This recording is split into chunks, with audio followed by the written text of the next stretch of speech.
Hello everyone, in this tutorial of 1 minute Photoshop, we will create a HDR effect in just 1 minute. Start by duplicating the background layer with Ctrl or Command J, then go to Layer, Smart Objects and select Convert to Smart Object. It will change the layer 1 into a smart object for non-destructive editing. Now we will go to Image Adjustments and select HDR Toning.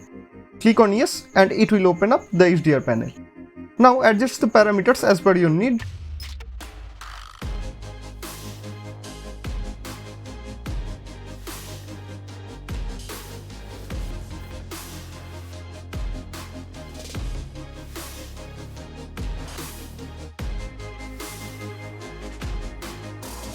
We can turn off the live preview to see the before and current version of it.